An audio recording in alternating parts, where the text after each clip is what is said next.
छत्तीसगढ़ में चुनावी माहौल गर्म है। ऐसे में दावेदारी के लिए प्रत्याशी लगातार आना जाना सिलसिला है। हमारे साथ पश्चिम विधायक विकास उपाध्याय जी हैं, आवेदन देने के लिए आए हुए हैं। किस तरीके से रणनीति रहेगी? देखिए साहब, हमने ब्लॉक कांग्रेस कमेटी के में आवेदन करने की लास्ट तिथि थी। मैंने ब्लॉक कांग्रेस कमेटी में आवेदन कर दिया है और आवेदन करने के बाद अब हमारी दावेदारी क्या होगी उसको ब्लॉक कांग्रेस कमेटी तय करेगी, जिला कांग्रेस कमेटी तय करेगी। मैंने अपनी प्रस्तुति, अपनी आवेदन प्रस्तुत कर दिया है। क्या लगता है पार्टी इस बार भी आप लोगों को करेंगे? बिल्कुल, मैं विश्वास है कि हमने जो काम किया है उस पर पार्टी हमारे ऊपर विचार करेगी। पार्टी विचार करके टिकट देगी तो चुनाव लड़ेंगे। टिकट मिलने पर किस तरीके से रणनीति रहेगी आगे?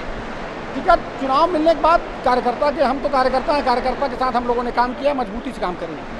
ये थे हमारे साथ विकास उपाध्याय, जिनका साफ तौर से कहना है कि पश्चिम विधायक हम विधायक हैं और दावेदारी करने के लिए आए हुए हैं। बिल्कुल जनता हमारे विश्वास है और पार्टी भी खरा उतरेंगे। कैमरामैन नवेश खान के साथ महेश कुमार साहू, न्यूज़ प्लस 21 रायपुर।